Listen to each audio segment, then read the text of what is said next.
What happens when the system meant to protect us is the one that fails us? Can one determined lawyer expose the truth and bring corrupt police officers to justice? Malik Johnson's fight for justice is just beginning, but will the truth be enough to take down those in power? Watch to find out. Don't forget to like and subscribe for more inspiring stories. Malik Johnson, a young black lawyer in Atlanta, was no stranger to adversity. Raised in a community where systemic injustice and police brutality were all too common, he had always felt compelled to fight for those who couldn't fight for themselves.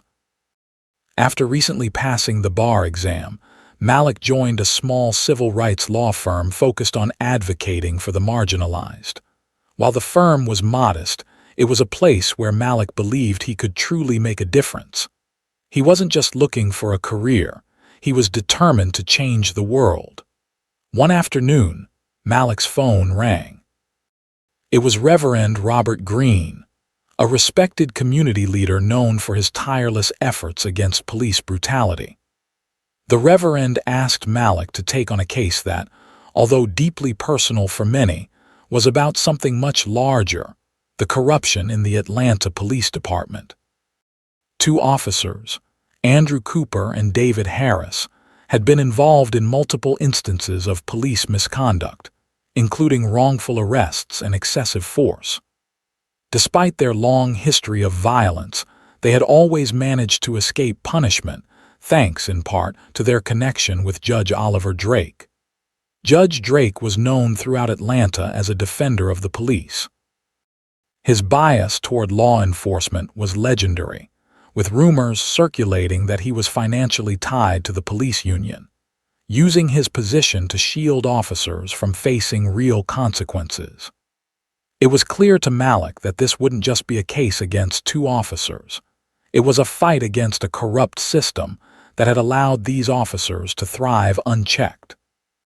Despite the immense pressure, Malik felt a deep sense of purpose in taking the case.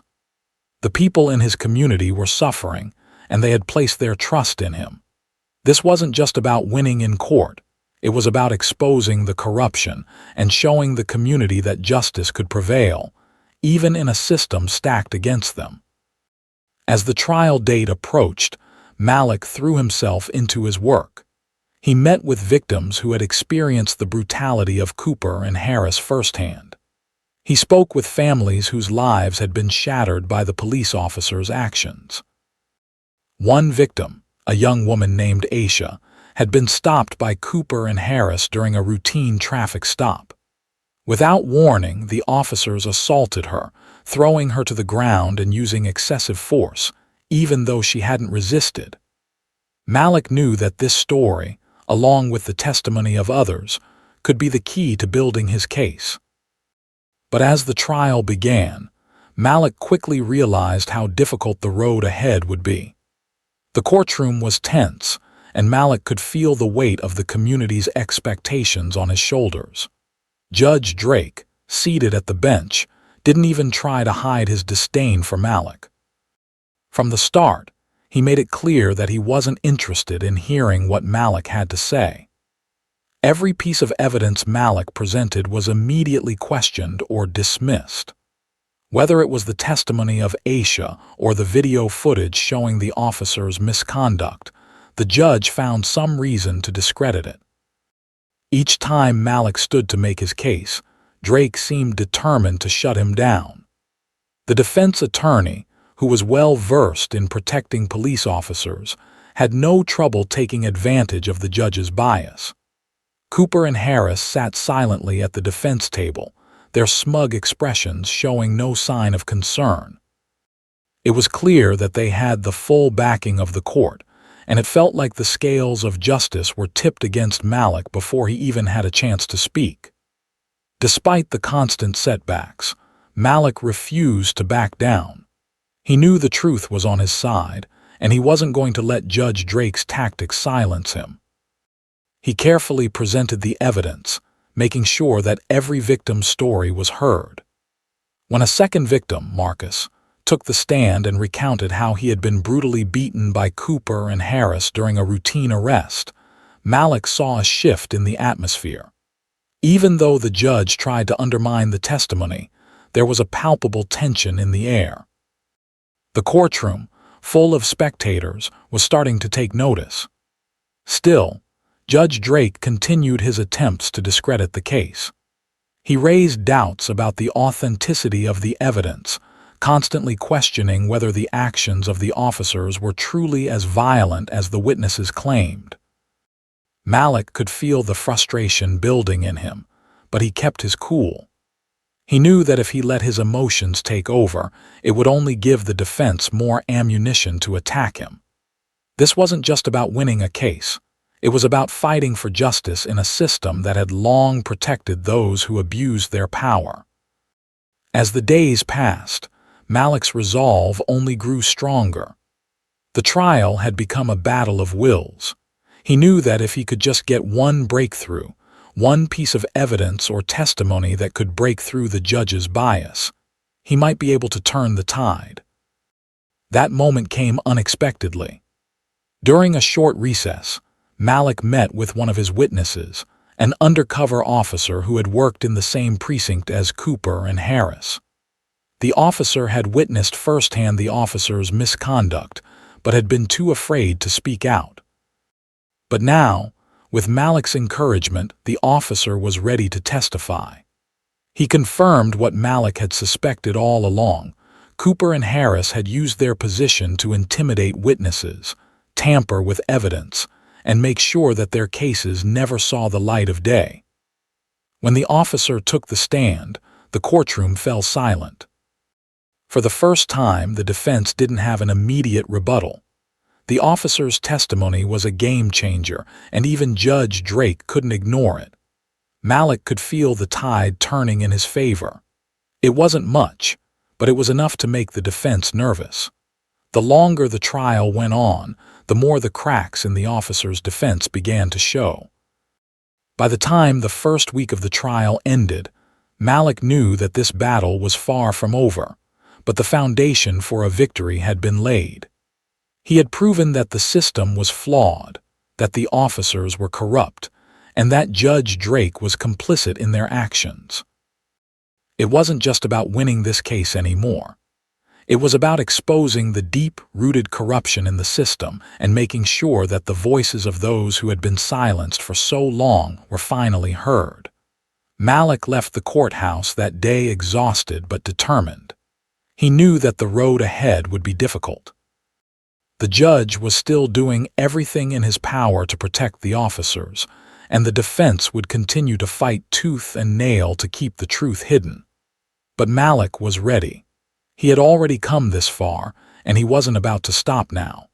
The real fight was just beginning. The first few days of the trial had been a whirlwind for Malik Johnson. He had known that this case would be a challenge, but nothing could have prepared him for the level of resistance he was facing from Judge Drake.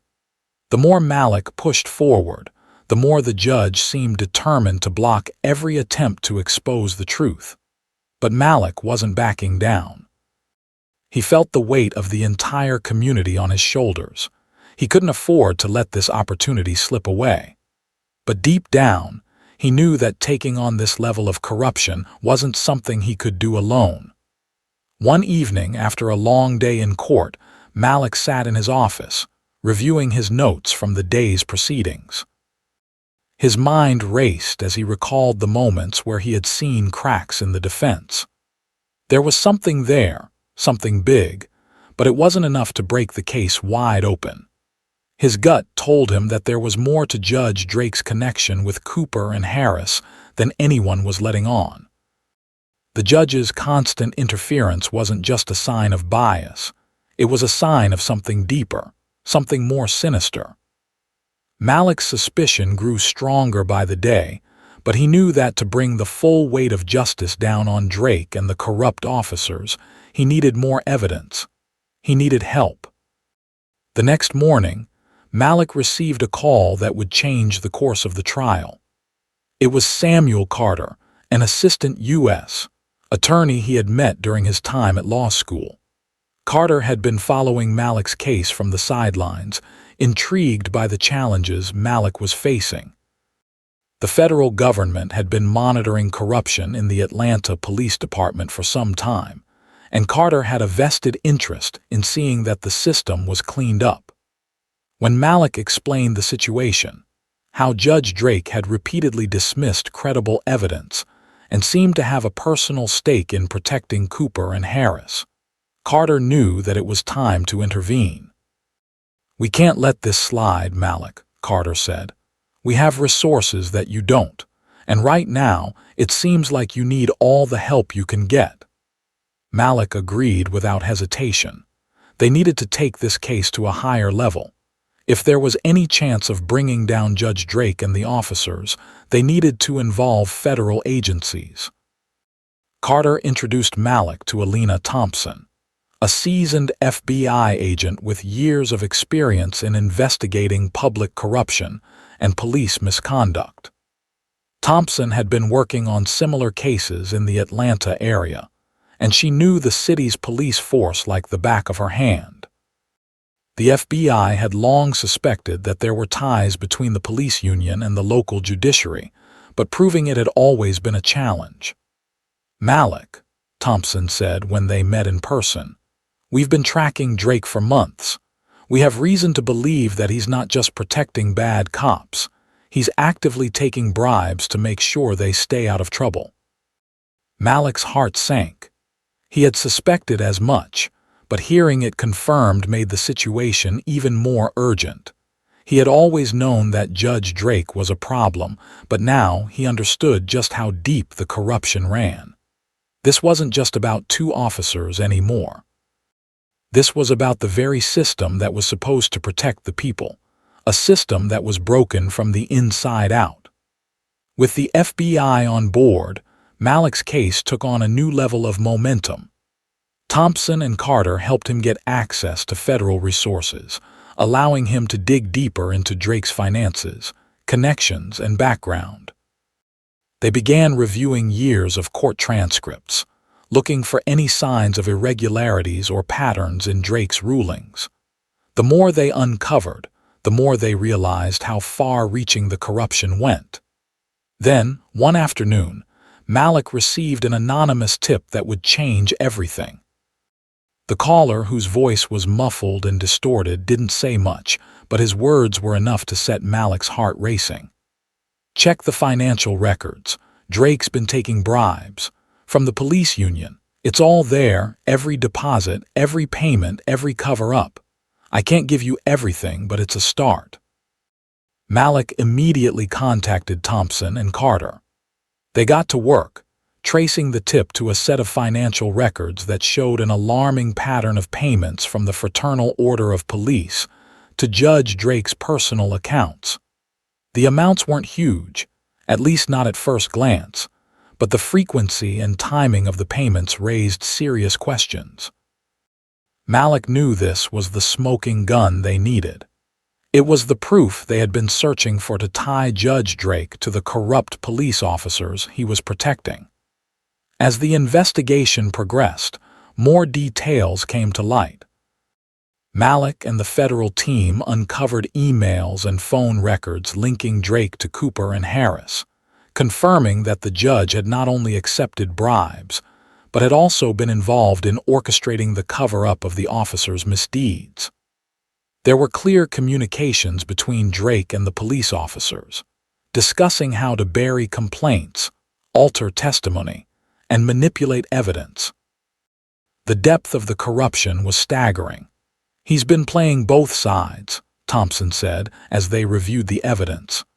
Drake was getting paid by the police union to keep the officers in line, but he was also making sure their dirty work never saw the light of day. For Malik, this was the turning point.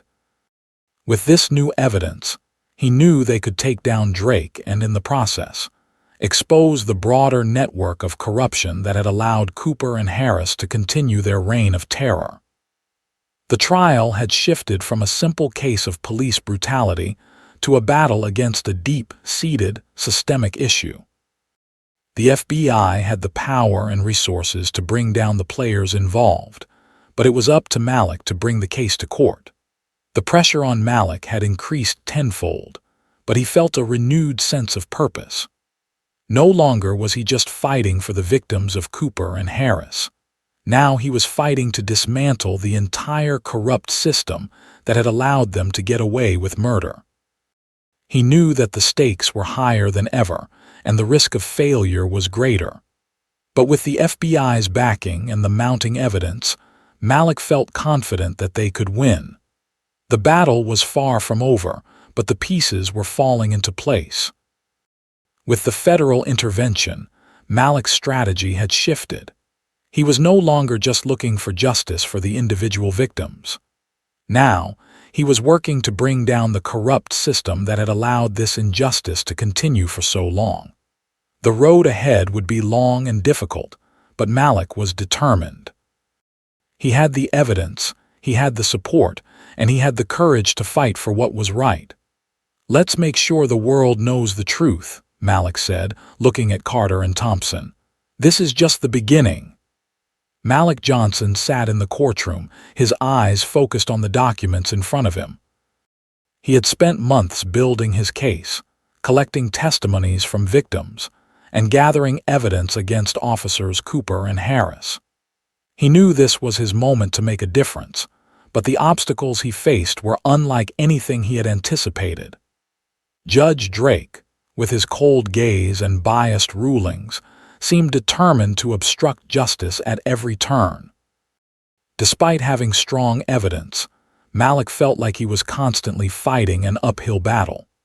From the very beginning, it was clear that Judge Drake was not impartial.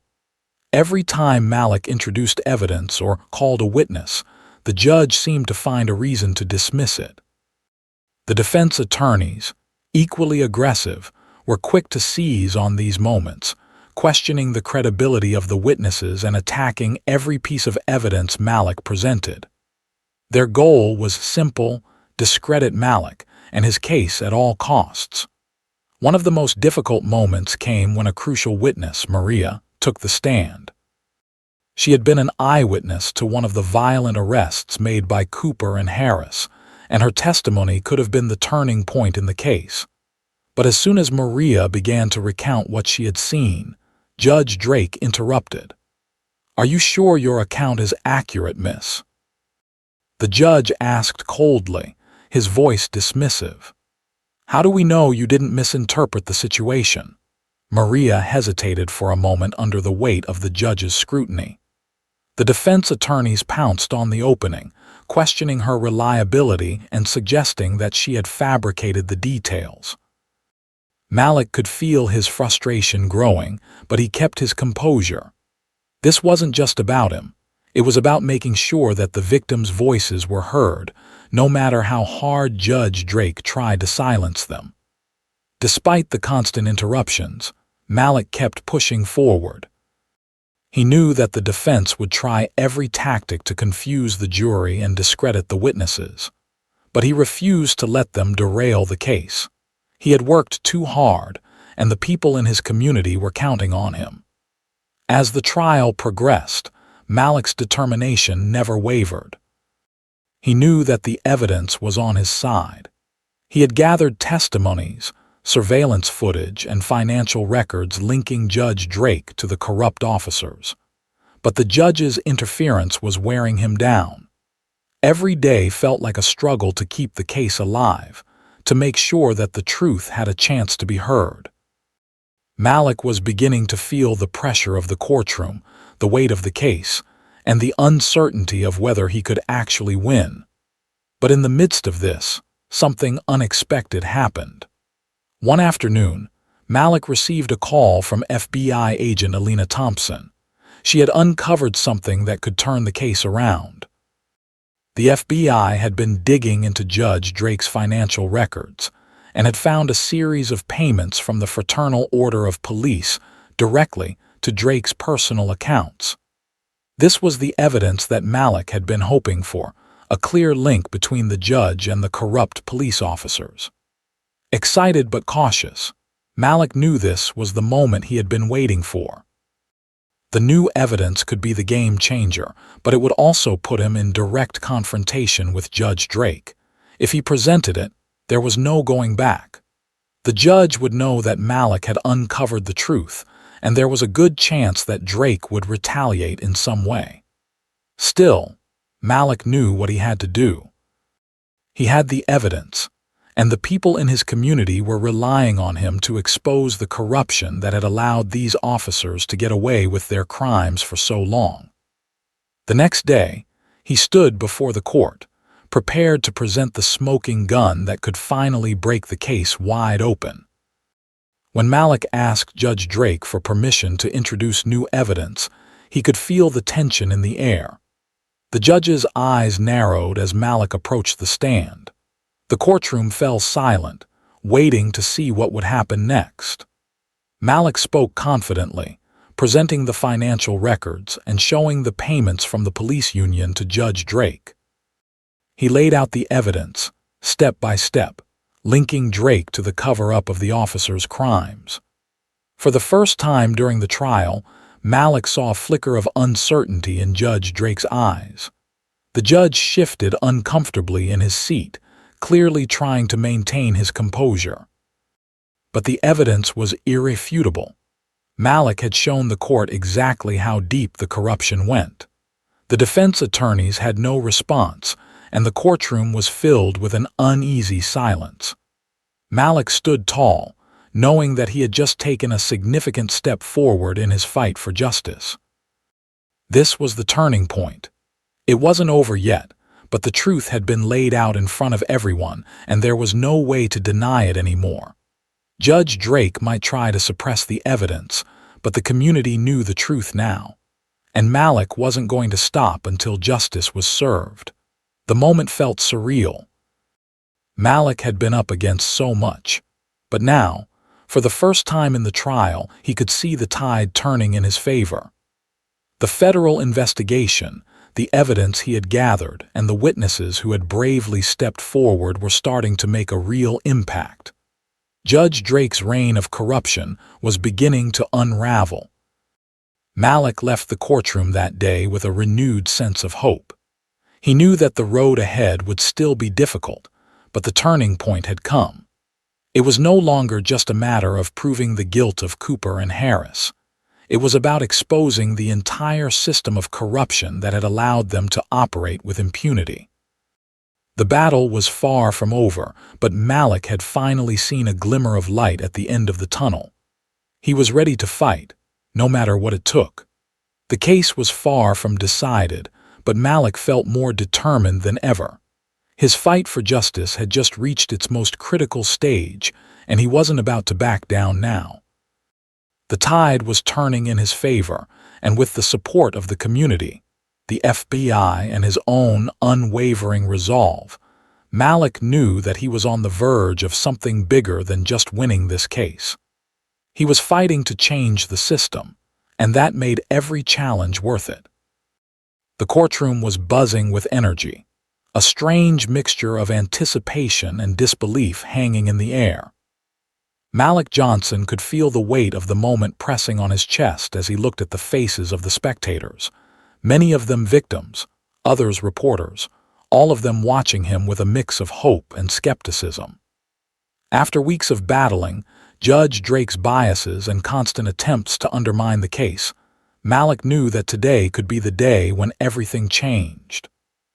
He had the evidence, he had the witnesses, and now he had something far more powerful, a former associate of Judge Drake who had come forward to expose the truth. It had all started with a tip. Malik had been receiving bits and pieces of information throughout the trial, but one tip in particular had caught his attention. An anonymous source, a former colleague of Judge Drake's, had reached out with a warning. He's been fixing cases. He's been making sure officers like Cooper and Harris get away with murder. At first, Malik had been skeptical, but then came the proof. The former colleague, a man named George McAllister, had agreed to meet Malik and the FBI. McAllister had worked as a law clerk under Judge Drake for several years, and what he knew about the judge's operations could finally bring the case to a close. George McAllister was a middle-aged man with a weary face, a man who had seen too much and had been forced to turn a blind eye for far too long. When Malik met him, he could see the burden that weighed on McAllister's shoulders. The former law clerk had been hesitant to speak out, afraid of the consequences. But after seeing the direction the case was going, he knew he couldn't stay silent any longer. "I didn't know what to do," McAllister said, his voice low as he sat across from Malik and FBI agent Alina Thompson. "I watched as Drake manipulated the system, covering up crimes, making sure bad cops like Cooper and Harris never saw the inside of a jail cell. He would dismiss cases, change verdicts, and always in favor of the police. It was like they were untouchable." Malik leaned forward, his heart pounding in his chest. This was it, the final piece of the puzzle. McAllister went on, explaining how Judge Drake had used his position to orchestrate the protection of corrupt officers, often receiving undisclosed payments in return for favorable rulings. He described in detail how Drake would intentionally misplace evidence, overlook testimony, and use his influence to ensure that cases involving rogue officers were dismissed. It was a network of corruption, one that had been operating in plain sight for years. But now, it was all coming to light. The next day, Malik and the FBI presented McAllister's testimony in court. The former law clerk took the stand, his words carrying the weight of years of silence. For the first time, the truth about Judge Drake's manipulation of cases was revealed in full. McAllister spoke about how the judge had intentionally altered court documents, redirected investigations, and even threatened witnesses to keep the officers from facing accountability. Malik could see the shock ripple through the courtroom as McAllister's testimony laid bare the full extent of Drake's corruption. The defense attorneys were stunned, unable to respond to the weight of the evidence being presented. But the real game-changer came when the FBI revealed the financial documents. Alina Thompson had spent weeks digging into Drake's financial records, and the findings were damning. She presented a series of documents showing large, unaccounted-for deposits into Drake's personal accounts, deposits that came from various police unions and other organizations linked to corrupt officers. Emails between Drake and high-ranking members of the police force were also revealed, showing clear evidence of bribery and collusion. There was no longer any question about Drake's involvement in protecting the officers. The evidence was irrefutable. As the documents were shown to the jury, the defense was visibly shaken. Their best argument, that the charges were baseless, crumbled in the face of this overwhelming proof. The defense tried to salvage their case, but it was too late. The financial documents, coupled with McAllister's testimony, had left no room for doubt. Judge Drake's manipulations were no longer a matter of suspicion. They were proven facts. Judge Drake sat in the defendant's chair, his face a mask of disbelief. He had been a powerful figure in the Atlanta judicial system for years, but now, as the truth came to light, he looked like a man who had lost everything. For the first time in the trial, Malik saw a crack in the judge's composure. Drake's confidence had vanished, replaced by a flicker of fear. He knew the game was up. The prosecution's case was airtight. Malik had done what seemed impossible. He had not only exposed the corruption within the police force, but had also brought down one of the most powerful figures in the city's legal system. There was no longer any question about the outcome. Malik had turned the tide. Judge Drake's fate was sealed. As the jury deliberated, it became clear that they would return with a guilty verdict. When the decision came, Malik could hardly believe his ears. "We, the jury, find the defendant, Judge Oliver Drake, guilty on all counts of corruption, bribery, and obstruction of justice." The courtroom erupted into whispers, gasps of disbelief and relief flooding the room. Malik felt a rush of emotion wash over him. It was a victory not just for him, but for the countless victims who had been denied justice for so long. The system had finally started to crumble, and it was a black lawyer from Atlanta who had brought it down. The judge's sentencing came soon after. Judge Drake was removed from his position and was handed down a lengthy prison sentence for his role in the corruption scheme. The city of Atlanta had lost one of its most influential figures, but in its place was the promise of a new beginning, a chance for real justice to be served. For Malik, the victory was bittersweet. It was a moment of triumph, but he knew the fight wasn't over. Corruption ran deep, and there was still more work to be done. But for the first time, he allowed himself to feel a sense of relief. The system had been broken, but it had been broken by the truth. As Malik walked out of the courthouse, he saw the faces of the community members who had supported him throughout this battle. They were cheering, celebrating the victory. Malik had given them something they had long been denied, a chance at justice. And in that moment, he knew that this was only the beginning. There would be more battles ahead, but he was ready to face them, knowing that the truth could always prevail. The trial was over, but the fight for justice was far from finished. Malik had proven that even the most powerful could be held accountable, and he wasn't about to stop now. The weight of the verdict settled slowly over Malik Johnson, as if the entire city had just exhaled in relief. The applause that erupted in the courtroom was a sound he had only dreamed of hearing. For so long, the system had been stacked against him, but today, everything had changed. Judge Oliver Drake, once an untouchable pillar of the Atlanta legal system, was convicted of corruption, bribery, and obstruction of justice. The evidence was clear, and the jury had spoken loud and clear. Malik had done it. As he walked out of the courtroom, he felt the weight of the moment, both the exhaustion and the immense satisfaction that came from knowing he had won. He had brought down one of the most corrupt figures in Atlanta's judicial system.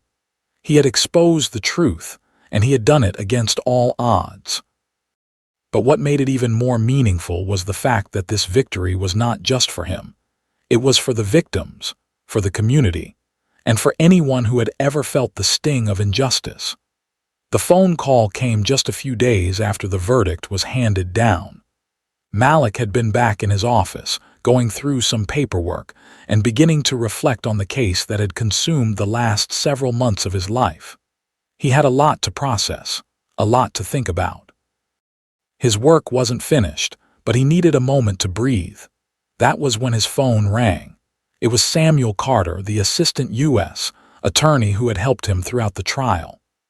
"Malik, I need to talk to you," Carter said, his voice steady but filled with an unmistakable sense of urgency. Malik agreed to meet Carter the next morning, unsure of what the conversation would entail. When he arrived at the federal prosecutor's office, he was greeted with a warm handshake.